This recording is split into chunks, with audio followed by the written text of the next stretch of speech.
Hello, welcome back. This is Kenji1913, and we are Let's Playing Dragon Quest IV for the iOS and Android. In the last episode, we started Hoffman's palace, Hoffman's place. Anyways, we defeated the Marquis de Leon. We came to Hoffman's place. We went back to we came to Hoffman's place. We went back to Mintos, recruited Rocky and Adrian. So now we're back at Hoffman's place to talk to him to see if there's anyone else we can recruit. I'm only going to be doing this a little bit at a time instead of a ton at a time, and I'll probably do it after every. So yeah, he wants us to go talk to Conrad Ilton, which we have to do in the morning. Anyways, I'm only going to do this after every plot point, which I think we won't be able to actually get more people until certain plot points are done. And again, I'm going to thank Veteran0121 for actually pioneering this version and figuring out exactly what to do, so that I can just kind of follow Blaze path. You know, he blazes the trail, and I kind of just follow behind him. You know what I mean? So once again, thank you, Veteran0121.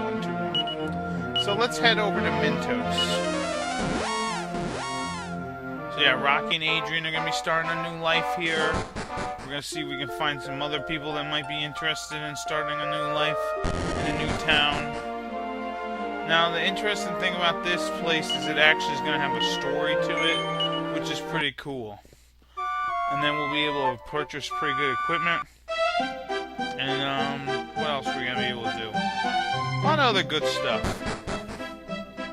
Anyways, if we come over here and we talk to Conrad Ilton, he's talking about Hoffman, and he's saying how you can't have a town without people, and that you need more people and stuff, and he's alright with Hoffman doing it. Yeah. So yeah, all you gotta really do is start an inn, and then hopefully people will follow. If you build it, they will come. So there is one person in Mintos that wants to join, and it's this guy right here. And this guy's a merchant, and yeah, it would be terrific if he joined. So join our town. And now we'll have 3 people. And I wonder, you know what, it's kind of interesting. Yeah, Hoffman. Anyways, it's kind of interesting to think about having a desert, being in the middle of the desert, and being able to turn it into a lush greenland, you know what I mean? You have to use water, irrigation methods and stuff.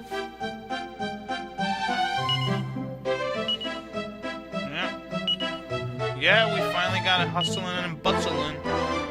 And now what Hoffman's going to do is actually, he's going to move.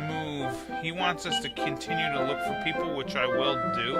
But I don't actually know who's next. I'll have to double check Veteran0121's videos. But yeah, so we gotta do stuff for him. And then when we go talk with Hoffman in his little shack or whatever, he'll actually maybe he'll give us some secrets on who's next to recruit. Yeah. Yeah, we will. We will recruit whoever we need to in order to join whatever. Anyways, let's take a smell around here. Let's sniff for that crack cocaine, because that's what Torquino is. He's like one of those dogs, those drug hounds. Oh, 2 treasures, terrific. Yeah, you want to check. You want to make sure to check every single time you come in town, because it will start changing and you could miss out on some items, such as this, a tiny medal. Mini medal, whatever. And let's see what this guy... Let's talk to this guy and see what he's selling. Garbage! Not gonna bother. Alright, where's Rocky and Adrian? Hey, here they are. So yeah, it's kind of interesting. Oh, look at that, we get a bunny tail. I think this boosts luck. Yeah, boosts luck by 8. And, anyone can equip it. Who can I give it to? Who needs some luck?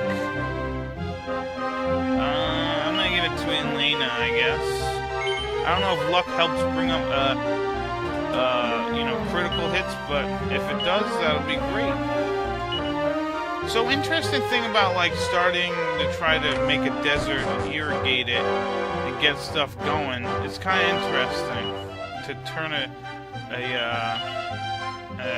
once desert into a lush, lavish area. It's like, I was watching the show, and here we have another mini medal. I was watching the show Cosmos, A Space-Time Odyssey, and he was talking about, Neil deGrasse Tyson was talking about this guy back before, I think it was World War II or World War I. He was building these giant solar panels in the desert, and he was getting like a crap ton of electricity, but then when World War II or I came around, he had to scrap this whole project, and it never went back, but that would have been interesting to see what would have happened. That'd be great, you know, we should start working on. I can't believe that we're not working on more and more alternative energies. We're just sticking with fossil fuels like oil. We should be probably working on stuff such as wind power and solar. But you know what? I'm not going to get into that. We're playing a game. Alright? Although I'm sure most people would agree with me. Yeah, so if we come over here, this is Hank Hoffman's house, and Hank Hoffman Jr.'s house, and over there that lady will be our priest, because there'll be certain things we can do here, like back in the DS version, I forget exactly, I remember that we could actually see some fancy sprites after we make this whole thing really, really big. So Hank's gonna give us some clues on who to get next. This next guy apparently is a frog that's hanging out in the oasis in the desert. But yeah, so I actually enjoyed Cosmos, A Space-Time Odyssey. I never actually watched the original Cosmos show, but I really enjoyed the new one, and I hope they make more, because it does make learning interesting and science a lot of fun and really interesting it also helps people learn, you know what I mean? It's a show that's fun and it helps you learn. Anyways, this frog here apparently has been in this pond or oasis for quite a while. Yeah, and he can speak the human language, which is pretty weird. And I did not know there was a castle that used to be here. That's interesting. Yeah, I'll help. I want to make this place glorious. Alright, so apparently what we have to do is go back and talk with Hoffman. But I'm actually going to not bother right now. Yeah, all you gotta do is work hard, you know. Beat that meat, right? Boom, boom, boom. Beat the meat. So I'm not gonna do any more for Hoffman right now. Let's explore the continent of Minstrel, or whatever the hell it's called. The one that, you know, Zamoska. And then we gotta fight these hoodoo gurus, which I believe we've already fought. But let's show off this oomph spell. This is terrific. Basically doubles your attack power, making Alena, Ragnar, or Solo killing machines. And then when we get better weapons, more levels, will be terrific. And then if you cast sap on an enemy, you kidding me? The damage that they will be doing will be wonderful. And Mina goes up a level, or Maya, boom, level 20. Look at her. Yeah. So we could go in that cave. We're not gonna. Let's go into this town here. If you remember, this is the town of Frenor. And let us put in. I want to put in two people. I want to put in the sisters, because this will be interesting. This is something interesting that. Well, I knew that this was here, but it's kind of neat to see. So we come into Frenor, Venor, whatever the hell it's called. And yeah, there are no shops or casinos. And yeah, this is sort of a sea town. It's kind of on the near the water, but it's not on the water. Oh, there's an injured man here from the Palace de Leon. Alright, so we're gonna head directly to the inn. Yeah, we'll go to the inn directly. There's really nothing here that any of these people say that are actually interesting. You know, with these certain towns, I'm not gonna talk to everybody and check out stuff. New stuff I will definitely, night and day I will. But look who's alive! Orin or Ujam. I can't believe he's alive. They really tricked you out with saying he was dead in chapter 4. Isn't that crazy? And it looks like Ujam came to the rescue of this beautiful lady. Balzac is the minister. Yep, by Sorrow. He's Sorrow's guy, and they're sent him the secret of evolution to make monsters more powerful. So what we have to do is stop the secret of evolution. But yeah, isn't that nice that Ujam's dead? I mean, not dead? That's terrific. Yeah, so if he's alive, Balzac and his crew didn't end up, or I don't know what the hell happened. Somehow he escaped prison, I'm assuming, and then he, excuse me, escaped prison or whatever. Because they probably put him in prison, because there's no way he would have gotten out of there. Anyways, let's head this way. Eventually I will be playing other people's music as we go here. So yeah, our first objective is to go to Zamoska and destroy Balzac, but I'm actually going to do a couple of sightseeing things before we head off. Yep, Carol learned that for sure. Prayer and songs are not going to help the world. You need to... The world will be helped by action. So here we are back in this town where Alena and crew saved the day. And it's kind of interesting to come back and see how certain towns are doing after so long. And apparently this guy here and Anastasia are having a child. Isn't that great? Since this town was kind of devoid of women, since they killed them. And they had to sacrifice ladies. If only you guys came sooner is what he's trying to say. Anyways, let's come over here.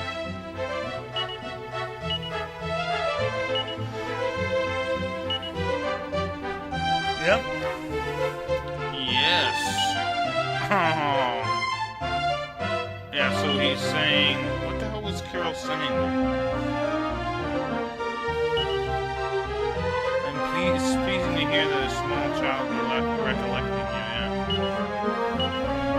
Yeah, you guys do live in peace.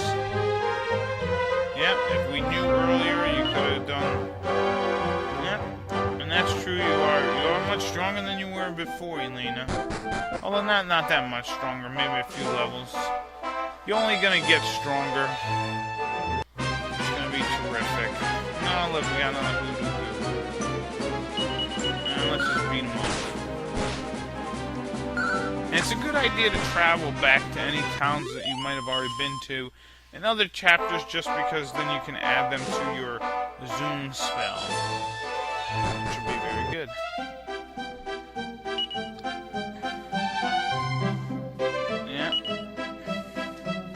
Yeah, I'm surprised these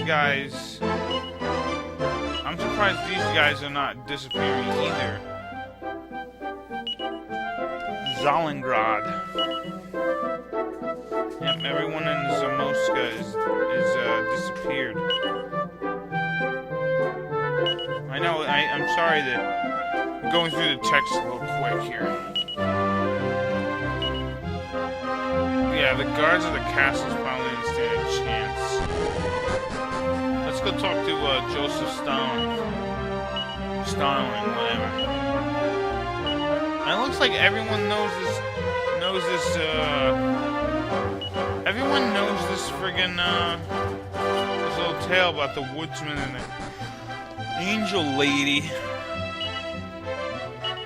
And this guy's trying to turn that nun vis-a-vis song.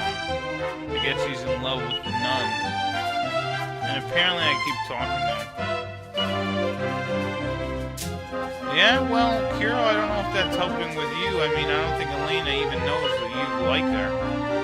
I mean, she probably knows in the way that she's looked at the papers of you drawing her, but I don't think you gotta tell her. Man, maybe when the journey's over, you can be like, hey, I love you. Let's go out on a date. No, don't tell her you love her. Just tell her, let's go out on a date or something. And then from there, you know, you work on her or something. I don't know.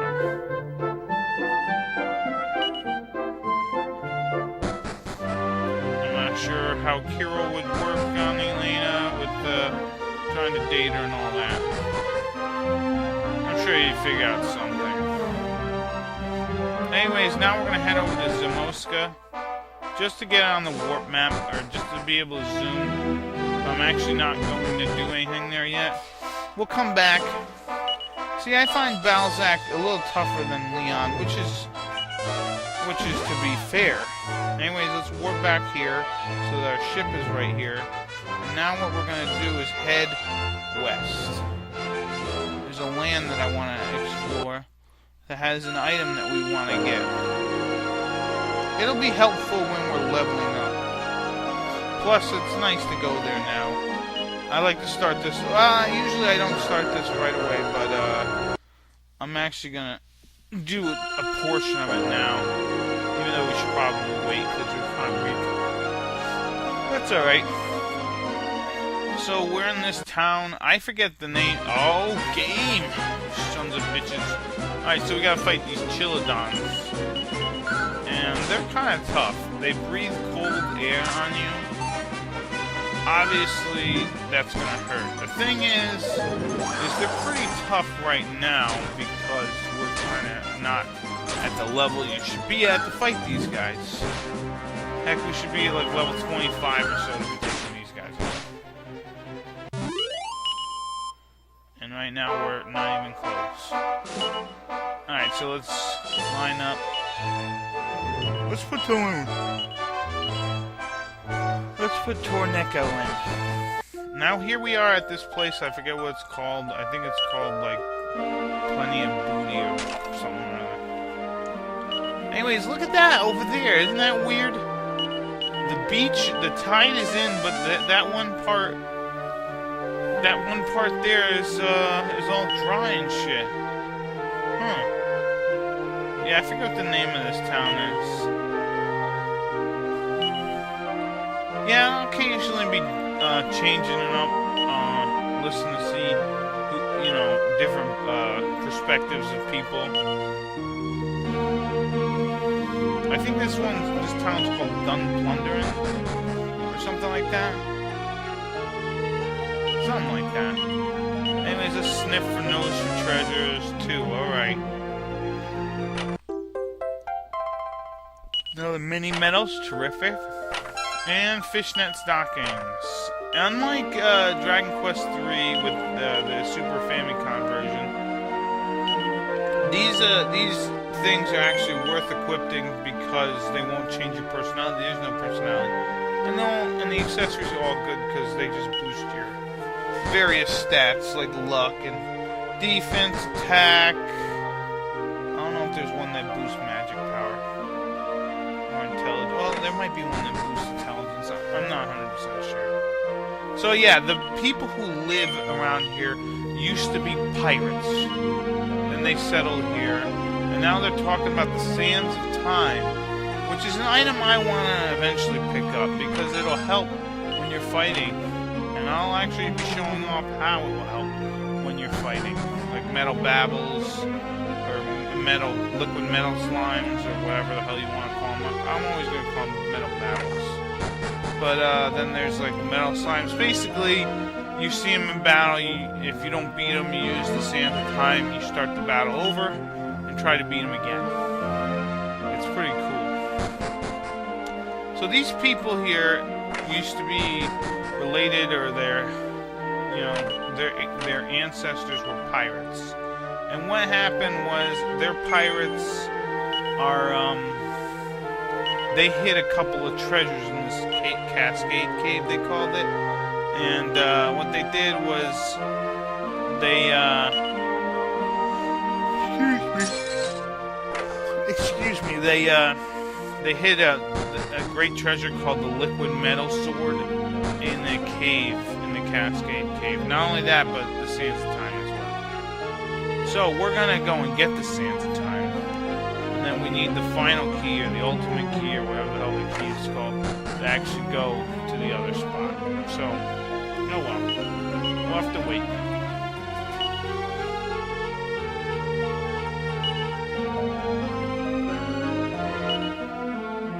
Forgive me, Barbara, huh? Oh, look at that. I wonder if that's written by someone from another game. Well, actually, probably not. I bet you that's probably just demonstrating how the Sands of Time might work in a regular relationship or something. Anyways, let's leave and start walking around.